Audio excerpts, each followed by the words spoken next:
direto da gente. Vou falar. Ô, minha gente, se a gente tentar pelo e-mail institucional. Não, gente, vamos por aqui mesmo, tá mais fácil. Vamos. Pode começar. Tá certo. 1, 2, 3, vai, gravando. Apresentação do grupo Abalcora sobre o impacto ambiental das lampreias nos Grandes Lagos. O grupo formado por Carlos dos Anjos, Douglas Lucena, José Wilson Luiz, Marina Gomes e Mirani Souza. Bom, os Grandes Lagos, né? Partilhado pelo Canadá e pelos Estados Unidos, servindo mais de 40 milhões de pessoas para alimentação, água e lazer. A pesca nos Grandes Lagos gera até 7 bilhões de dólares anualmente, proporcionando pesca recreativa para 5 milhões de pessoas e criando 75 mil empregos. A saúde da pesca está ameaçada pela perda de habitat, poluição e espécies invasoras, como a lampreia marinha. Bom, o que são lampreias? A lampreia marinha, chamada também de peixe vampiro, é um parasita das espécies nativas dos Grandes Lagos na fronteira entre os Estados Unidos e Canadá, desde sua introdução acidental neste ambiente na década de 1880. Elas possuem bocas redondas com dentes afiados e se prendem aos peixes para se alimentar de seu sangue e fluidos corporais. As lampreias marinhas causam danos significativos à pesca, com uma única lampreia capaz de destruir até 18 kg de peixe durante sua vida adulta.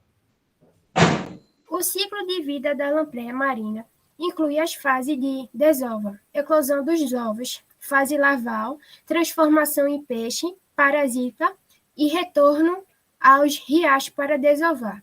As lampreias marinhas adultas desovam em riachos, as larvas vivem em sedimentos moles e, após transformação, os peixes jovens migram para o lago para se alimentar. Compreender o ciclo de vida da lampreia marinha ajuda os cientistas a desenvolver um programa de controle eficaz. Danos que as lampreias marinhas podem causar à pesca. Quais são esses danos? As lampreias marinhas invadiram os grandes lagos através de canais artificiais de navegação a partir do Oceano Atlântico. Elas são parasitas que se alimentam de peixes, causando um impacto significativo nas populações de peixes nos grandes lagos. A falta de controle eficaz e a ausência de predadores naturais levaram a um aumento explosivo das populações de lampreias marinhas nas décadas de 1940 e 1950. E quais são os desafios enfrentados no controle de danos? Lampreias marinhas têm várias características que são bem adequadas para serem espécies invasoras. São adaptáveis, resilientes e altamente fecundas. O declínio, conhecido como efeito Walley, é menos pronunciado nas lampreias marinhas devido à sua capacidade de se encontrar usando feromônios. O sistema é conectado ao Oceano Atlântico, nativo das lampreias marinhas, através do rio St. Lawrence. O efeito Walley, na medida e dinâmica das populações, na parte da ecologia. Bem, como as lampreias marinhas são controladas nos Grandes Lagos? Durante muito tempo, o governo americano, junto com o governo canadense, eles resolveram fazer algumas medidas de controle conjuntas, já que esses grandes mananciais têm uma importância econômica e também na geração de eletricidade. E essas lampreias, devido à sua grande quantidade populacional, ali nos anos 50, começou a ocasionar danos nas turbinas dessas hidrelétricas. Então, começou-se a utilizar um lampricida chamado de TFM. O que acontece? Esse lampricida, se utilizado na medida correta, ele não causa grandes danos nas lampreias nativas e também não causam danos aos peixes de forma geral. Entretanto, o que observou-se com o passar dos anos foi que a quantidade desse lampricida que estava sendo utilizado estava sendo feito de forma muito imprudente, demasiadamente elevada, e isso causou danos não apenas nas lampreias marinhas, como houve sua diminuição com lampricida entre 80 e 10% da população, como também nas lampreias marinhas. Né? Outra técnica que eles começaram a utilizar para barrar a presença das lampreias marinhas nos mananciais e também começar a diminuir o uso dos lampricidas foi as barreiras. Essas barreiras elas começaram a ser utilizadas porque muitos peixes saltadores precisavam chegar aos mananciais e estava também diminuindo a mortalidade desses peixes, tentando evitar a mortalidade desses peixes. Então, o que é que eles fizeram? Eles fizeram umas barreiras, essas barreiras impediram que as lampreias marinhas subissem o rio, entretanto, os peixes saltadores conseguiam passar por cima dessas barreiras. Tá? Como é que eles fazem o uso do lampricida? Eles identificam riachos onde tem a presença das lavas, e lá eles utilizam esse lampricida. O TFM é o principal lampricida usado. Ele é usado em larga escala desde lá da década de 50, 60, né, e causou alguns impactos. Qual era a grande vantagem dele? É porque ele causa, como eu falei anteriormente, usando de forma adequada, na dosagem certa, o impacto dele sobre outras espécies de peixes é mínimo. Tá? Cerca de 200 riachos dos grandes lagos são tratados regularmente com lampricida para matar as larvas das lampreias marinhas. Esse é um método alternativo explorado bastante para reduzir esse método é muito utilizado para reduzir o uso do lampricida, como eu falei anteriormente. Tá? O TFM é o triflumetil 4. Tá bem, gente?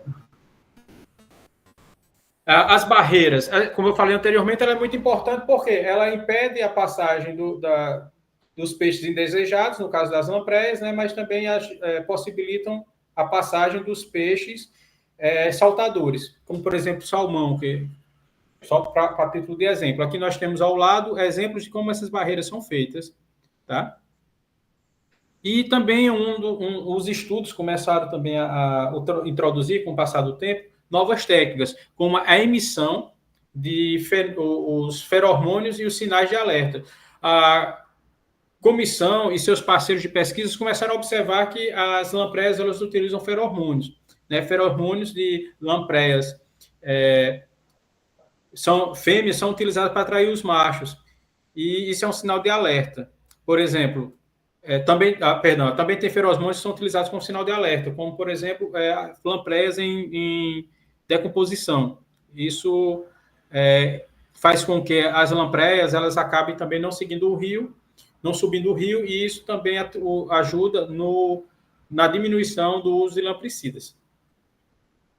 Bem, dando continuidade à forma de como está sendo processado esse controle das lampreias nos grandes lagos, temos também as armadilhas, feito por capturas delas, né? Como vocês estão vendo aí na foto, são espécies de telas onde elas entram por um canal e não conseguem mais sair, né?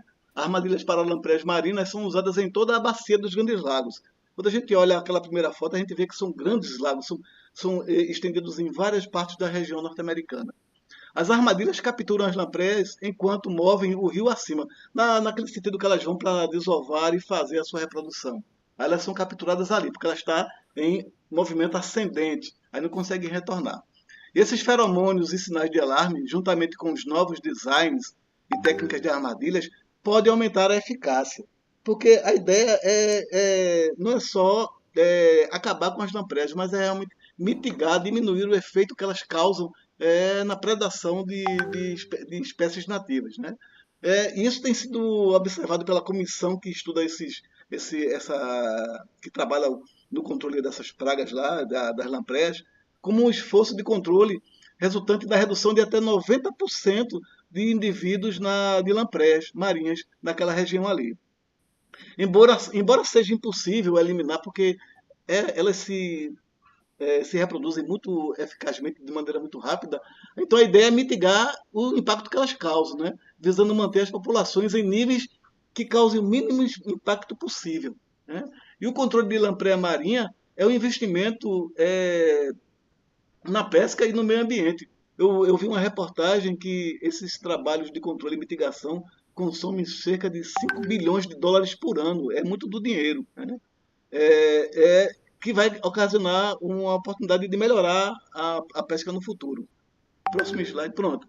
Mas aí nem só de maldade vivem as lamprés, né? Então, procurando saber algumas de suas vantagens, a gente encontrou um estudo que fala que pesquisadores estão estudando a lampreia e descobriram que elas possuem um mecanismo semelhante ao nosso sistema nervoso simpático. E eles querem trabalhar o genoma das lamprés para saber quais as semelhanças das lamprés com o nosso processo evolutivo, né?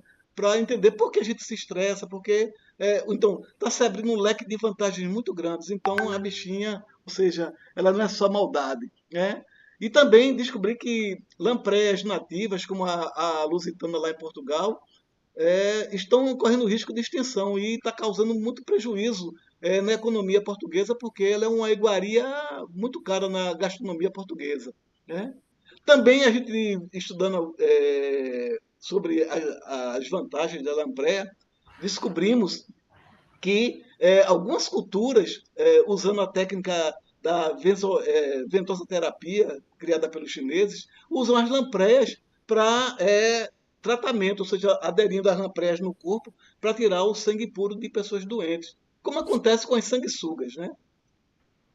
Bem, era isso que nós temos que falar sobre as Gente, lampreias. só gostaria de fazer um adendo também, que é uma parte importante, é a parte ecológica, né? As lampreias nativas, elas têm um papel importante ecológico, porque elas ajudam na decomposição do material orgânico e Isso também na mesmo, filtração Denis. da água, né? Isso mesmo. É só isso.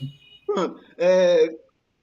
Como tudo em nossas vidas precisamos de gigantes que nos apoiem na nossa busca de aprendizado, aqui estão os nossos gigantes, sobre os ombros nós nos apoiamos e queremos dizer a todos que nos acompanharam nessa viagem insólita sobre as lampreias, o nosso muito obrigado.